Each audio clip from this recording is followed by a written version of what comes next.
21 agentes penitenciarios están retenidos por los presos en la cárcel de Cotopaxi. Le diremos cuáles son sus demandas.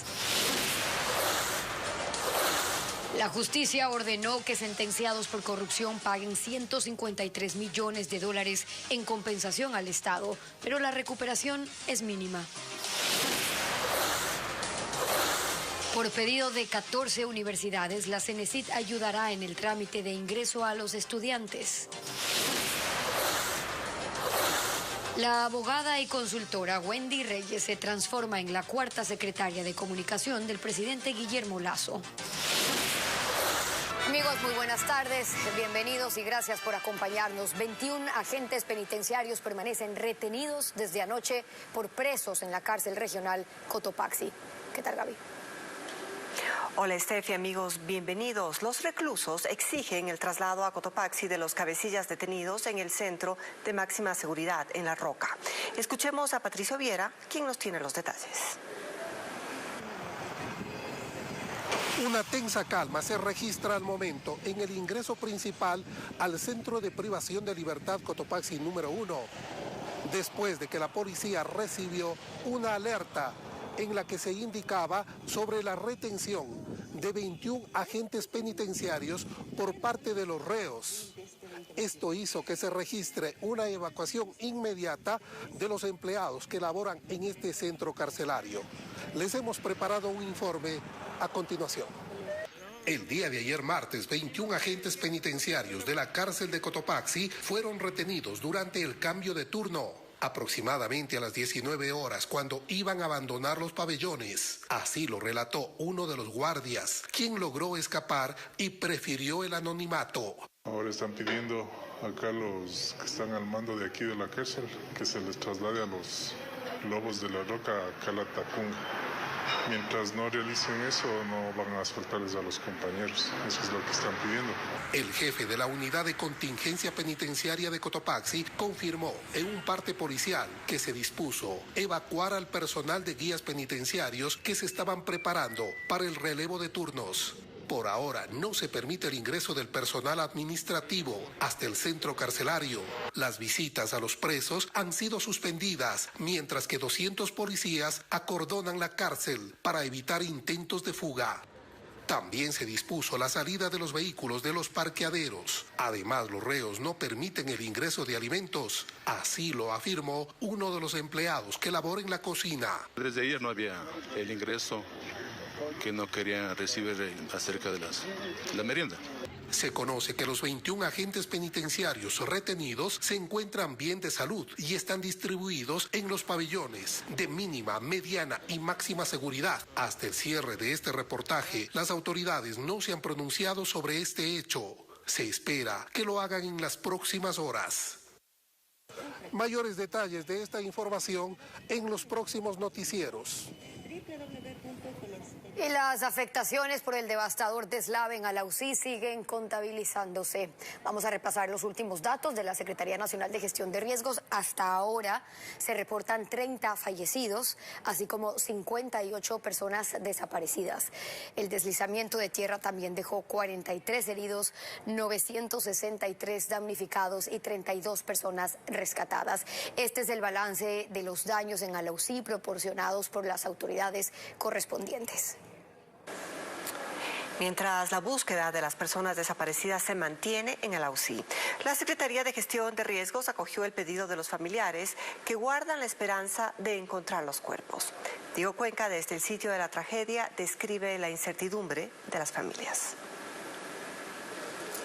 Familiares de las 58 personas reportadas como desaparecidas llevan una semana acudiendo a diario a la denominada Zona Cero para encontrar sus cuerpos. María se resignó a que los brigadistas no hallarán con vida a sus 7 seres queridos, entre ellos 3 menores de edad que quedaron enterrados por el deslave.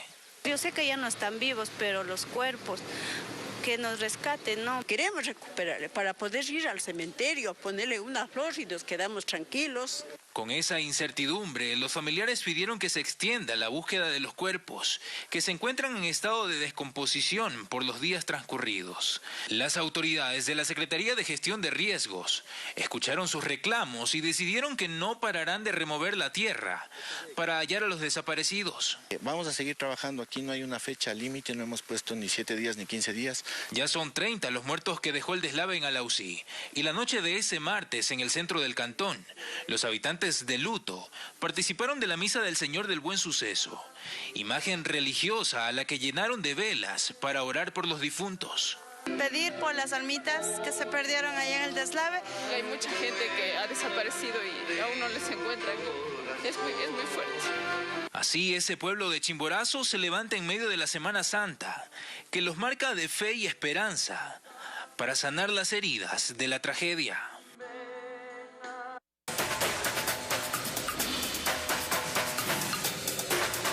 Armas, ¿cuántas circulan legalmente?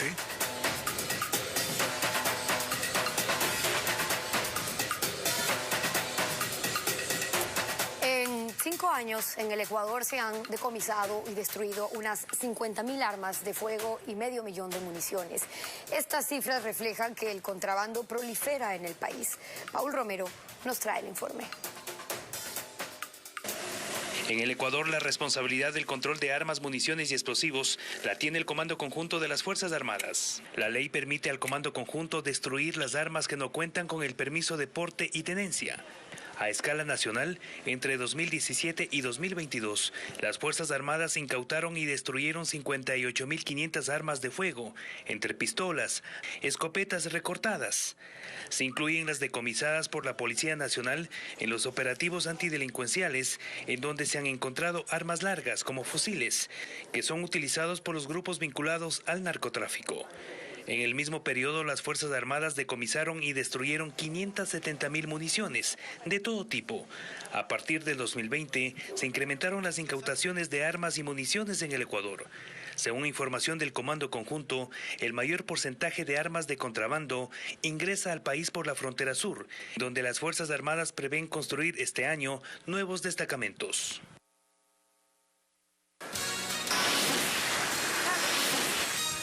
Vamos a la pausa y al regresar, el dinero de la corrupción se ha recuperado en apenas un 6.5%. Al momento, el Estado intenta cobrar 153 millones de dólares.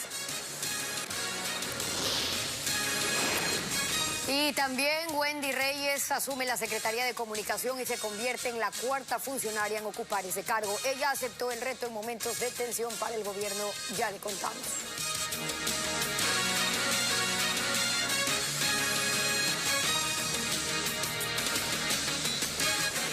El Estado ecuatoriano debe cobrar 153 millones de dólares a sentenciados por los más grandes casos de corrupción, pero la recuperación es mínima.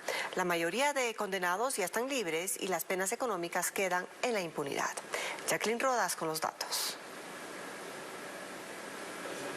La impunidad es la regla en los casos de corrupción que han perjudicado económicamente al país. Los condenados incumplen los pagos dispuestos en 14 sentencias en firme. Al momento, el Estado intenta recuperar 153 millones de dólares ordenados en los fallos, de los que únicamente 10 millones están en las arcas fiscales. Es decir, solo se recupera el 6.5% de las indemnizaciones establecidas por los tribunales. Por ejemplo, en el caso Petroecuador, nada se ha pagado de los 50 millones de impuestos al exministro Carlos Pareja Llanuselli y al exgerente de la estatal petrolera Alex Bravo, quien ya está en libertad. Mientras el excontralor Carlos Polit fue condenado a pagar 40.4 millones por recibir coimas de Odebrecht para desvanecer glosas.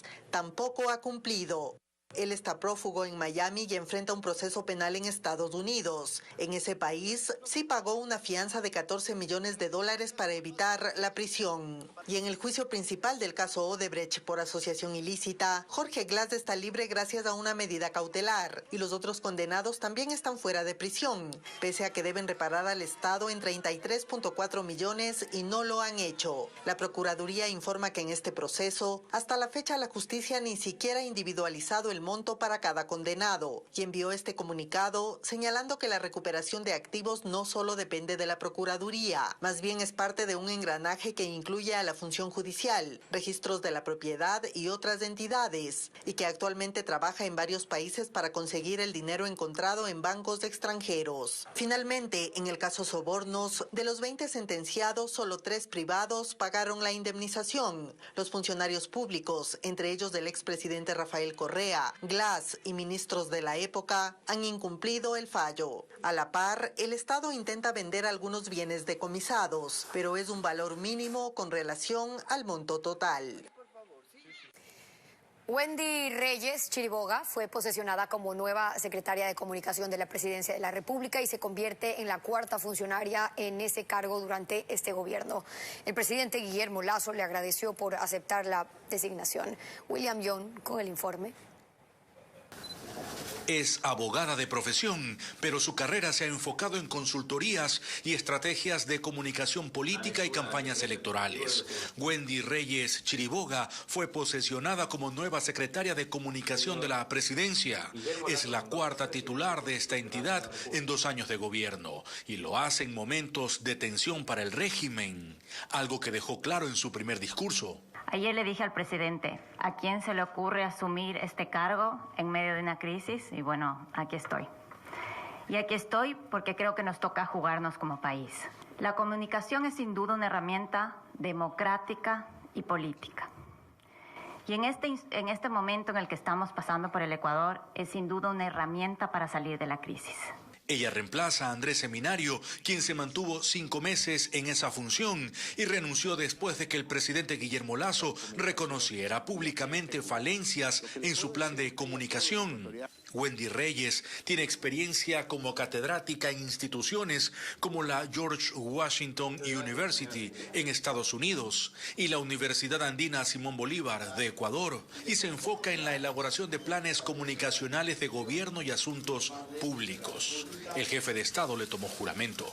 En la tarea de gobernar, tan dinámica y cambiante, es muy importante la gestión de comunicar. Estoy seguro de que esta Secretaría de Estado será manejada por la magíster Wendy Reyes con gran profesionalismo y compromiso con el país. Y la flamante funcionaria en su primer acto público no respondió preguntas de la prensa. Y el gobierno reconoce que la comunicación es uno de sus puntos débiles. En 2 años de gestión, la comunicación del régimen ha evolucionado de entrevistas para redes sociales a las continuas cadenas nacionales de radio y televisión. Francisco Garcés nos cuenta cómo se ha desarrollado este proceso. Al inicio del gobierno de Guillermo Lasso, la comunicación, al menos en los medios, no fue una prioridad. De hecho, una de sus primeras decisiones fue eliminar la cadena semanal informativa, que en el tiempo de Lenín Moreno se llamaba Sembramos Futuro.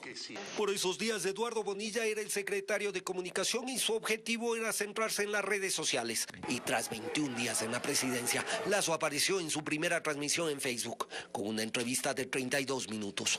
Anteriormente, un gobierno para un programa como este se hubiera gastado ya una cadena de televisión con toda la parafernalia en un canal de televisión incautado por el Estado. Poco duró esa estrategia. En octubre se buscó una empresa para la comunicación de las actividades oficiales. Ese año el régimen gastó algo menos de 4 millones con ese objetivo. Para el 2022 el presupuesto de la presidencia para comunicación subió a 4,1 millones de dólares. Reaparecieron entonces los informes semanales y también publicidad para distintos programas del gobierno. Esto sucedió sobre todo para el segundo semestre del año, cuando Leonardo Lasso asumió la Secretaría de Comunicación, cargo en el que estuvo 4 meses. A él le siguió Andrés Seminario, que también ocupó el cargo 4 meses. Reforzó la publicidad y las campañas de comunicación, pero los resultados no cubrieron las expectativas. Si hay algo que critican a mi gobierno, y en esto tienen razón, es que hemos fallado en la comunicación. Por eso habrá otro cambio que empieza con el aumento presupuestario. Este año se gastarán 7,1 millones de dólares dólares en comunicación y publicidad del régimen. Lenín Moreno, el año en el que más invirtió fue el 2019, con 5,8 millones de dólares. Mientras que Rafael Correa, el año en el que más gastó en comunicación fue el 2014, con 251,6 millones de dólares. Ahora el gobierno delinea su nueva estrategia con una nueva secretaria de comunicación. Las universidades públicas se encargan de su propio proceso de admisión desde este año, pero a pesar de ello, 14 instituciones pidieron a la Secretaría de Educación Superior que realice el proceso de selección. ¿Cómo será este cronograma? Carla Delgado nos indica mejor. El reglamento, la Ley Orgánica de Educación Superior, había eliminado el examen Transformar para el ingreso a las universidades e institutos. Con ello se estableció que cada centro universitario manejará sus propias reglas para la admisión desde este año. Sin embargo, por última vez, 14 universidades pidieron acompañamiento a la Secretaría de Educación Superior para el proceso del ingreso de estudiantes a las carreras. Entre las universidades que recibirán asistencia están la Central, la Politécnica Nacional, la Universidad Técnica de Manabí, entre otras. Es así que la CENESID habilitó hasta el 9 de abril 4 pasos para que quienes se inscribieron continúen en el proceso de admisión. Los aspirantes deben ingresar en registro único edusub.gov.es. Allí podrán validar sus datos. Además, llenar un test de orientación vocacional y consultar la fecha y hora de la evaluación. Y además, si el ciudadano estableció que no cuenta con una computadora o con internet para rendir la evaluación cuando se inscribió, se determina qué sede le corresponde, que es un laboratorio, ya sea de una institución de educación superior o de una unidad educativa. El test de admisión de la CENESID será del 10 al 14 de abril. 54 institutos superiores tecnológicos seguirán con la evaluación estandarizada, mientras que las 14 universidades y escuelas politécnicas tendrán evaluaciones diferenciadas con este proceso asistido. La prueba será en línea y tendrá 160 preguntas a resolver en máximo 1 hora y media. La medida de pico y placa tendrá una variación desde este lunes 10 de abril en Quito. El alcalde de Santiago Guarderas informó que la restricción vehicular se reduce 1 hora durante la noche. Es decir, la medida que empieza a las 4 de la tarde terminará a las 8 de la noche y no como estaba estipulado a las 9. La decisión se toma para evitar que los ciudadanos sean víctimas de la inseguridad. Y 12 delincuentes armados a bordo de 4 vehículos ingresaron de forma violenta a un conjunto habitacional en Tumbaco, en el norte de Quito. Sometieron a los propietarios de las casas y se llevaron varias pertenencias. Alex Pila nos tiene las imágenes del robo. Eran las 9 de la noche y algunos vecinos terminaban de merendar en este conjunto habitacional ubicado en Tumbaco, en el nororiente de Quito. En el conjunto hay 4 casas y los delincuentes ingresaron en una camioneta y 3 vehículos tipo Jeep, cada uno destinado para cada vivienda. Rompieron las ventanas, forzaron las cerraduras e intimidaron a los propietarios. Nosotros observamos son aproximadamente 12 personas las que ingresaron a este conjunto habitacional. Rocío fue una de las víctimas y cuenta los momentos de pánico que vivió. Venían armados y en todas las casas nos amenazaron con pistola y hay 2 heridos que están en el hospital porque los amarraron y con disparar saltaron desde la terraza y se lesionaron. Se le llevaron dinero en efectivo y también joyas. Dice que además les quitaron algunas pertenencias costosas a sus vecinos. Celulares, claves, plata y joyas. Según la policía, es la primera vez que ocurre un hecho delictivo de esta manera. Por ello, varias unidades de los uniformados tomaron procedimiento. En la zona de Tumbaco en 2022, 59 viviendas fueron robadas, mientras que en lo que va de 2023 la cifra es de 34 y 100 personas han sido detenidas en este distrito por diferentes delitos. Y debido a la alta criminalidad, la provincia de Los Ríos también está siendo intervenida por las autoridades de seguridad. Fue incluida en el estado de excepción. En los más recientes operativos ejecutados se han decomisado fusiles, pistolas durante un velorio, por ejemplo. Traemos un reporte.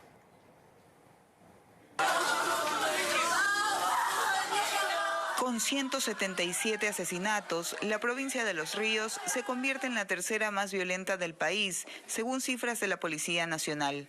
Por eso, este territorio está dentro de la declaratoria del estado de excepción que anunció el presidente Guillermo Lasso. La mayoría de los delitos, como sicariato, secuestro, robo y extorsión, se concentran en Babahoyo, Pueblo Viejo y Quevedo. En este último cantón, los uniformados decomisaron un fusil, una subametralladora y 2 pistolas dentro de una casa donde se realizaba un velorio. En dicho lugar estaría previsto realizarse algún acto violento en horas de la noche y madrugada. La medida dictada por el mandatario permite a los agentes actuar sin esperar una orden de allanamiento. Les puedo decir puntualmente que tuvimos un caso en uno de los cantones de nuestra provincia, un día antes de ser declarados en estado de excepción, donde con mucho trabajo se había organizado un operativo con muchos meses de investigación, con Policía Nacional y Fuerzas Armadas, y estuvieron horas y horas esperando una orden de allanamiento, horas que lograron simple y sencillamente que las personas donde iban a ir a hacer el proceso de allanamiento no dejen ni el polvo en ese lugar. Por ahora, los operativos en la provincia fluminense se intensificarán con el refuerzo de 500 militares a la presencia constante de 2.600 policías.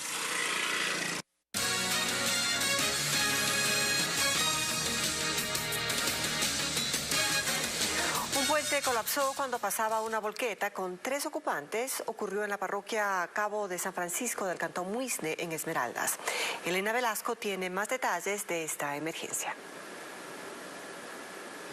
Un puente de aproximadamente 60 metros colapsó cuando una volqueta pasaba trasladando material de construcción en la parroquia Cabo de San Francisco, en el cantón Muisne, al sur de la provincia de Esmeraldas. 2 de los 3 ocupantes del vehículo pesado sufrieron heridas leves. Los comuneros están preocupados porque no tendrán cómo trasladar sus productos agrícolas. El artículo se va a dañar por lo que no tenemos cómo sacar. Y no va a haber dinero para nosotros, pobres. Este puente fue hecho hace más de 40 años y era una de las 2 vías de acceso a las parroquias del Cabo de San Francisco y Quingue, zonas turísticas cuyos habitantes se preparaban para el feriado de Semana Santa. Aunque hay otra vía para llegar a estas parroquias, esta no está totalmente asfaltada, por lo que la prefectura de Esmeraldas atiende la emergencia. Alrededor de 22.000 personas son las perjudicadas con este hecho.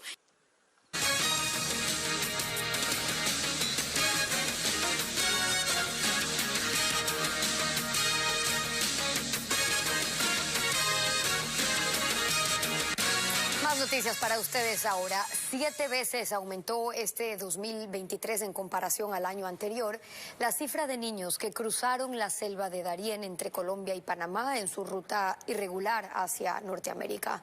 En los 3 primeros meses, la zona registra 87.000 desplazados que lidian con los conflictos de grupos armados. Nos reporta Bessie Granja. En los 3 primeros meses del año, un número récord de migrantes cruzó a pie la selva del Darién en Panamá. 87.300 extranjeros, superando así las estadísticas de 2022, cuando en ese mismo periodo se registraron 13.000 desplazados. El Fondo de las Naciones Unidas para la Infancia, UNICEF, advierte que con este desplazamiento también aumentó 7 veces el número de niños que cruzaron esta frontera.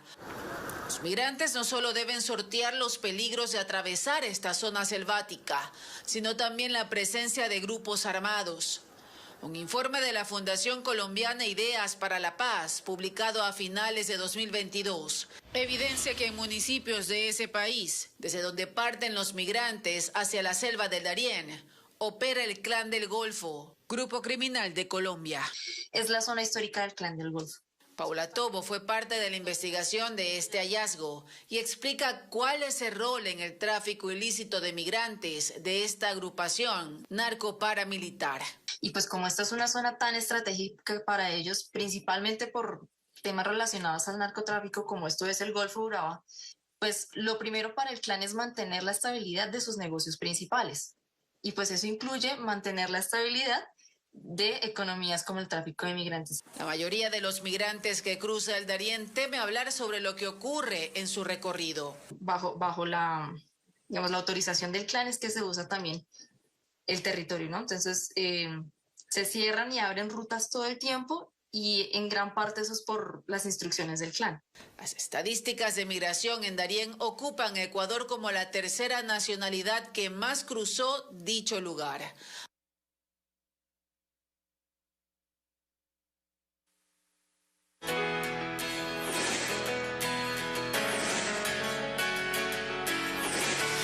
Semana Santa.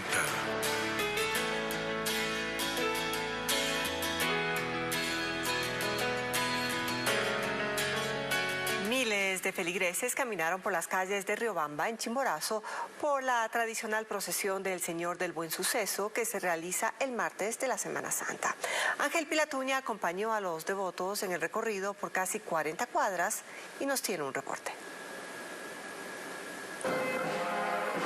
Soldados, cucuruchos, estudiantes de establecimientos educativos, hermandades religiosas y cerca de 5.000 feligreses de 10 cantones de Chimborazo y otras provincias del país participaron con cánticos y rezos en la procesión de Martes Santo en honor al Señor del Buen Suceso, patrono de la ciudad de Riobamba. Es el Padre, es el Rey de Riobamba. Esta figura católica venerada desde 1650 salió desde el Templo de la Concepción, Plaza Roja, bajo un estricto cordón de seguridad y recorrió cerca de 40 cuadras en las principales calles del centro de Riobamba. En este acto religioso se observaron varias muestras de fe. Nuestro Señor, principalmente, que nos ayude, que nos bendiga a todos los que somos más necesitados. Durante el trayecto se encontraba personas de rodillas que rezaban, mientras que otros desde los balcones lanzaban flores como muestra de respeto a la imagen del Señor del Buen Suceso. Bolívar Piedra, obispo de Riobamba, pidió por el Ecuador. Pedirle pues a él que nos regale ese don de la paz aquí en Ecuador que tanto necesitamos, ¿no? Esta peregrinación, considerada una de las más antiguas del país, culminó en la iglesia de la Concepción con una misa campal a las 8 de la noche.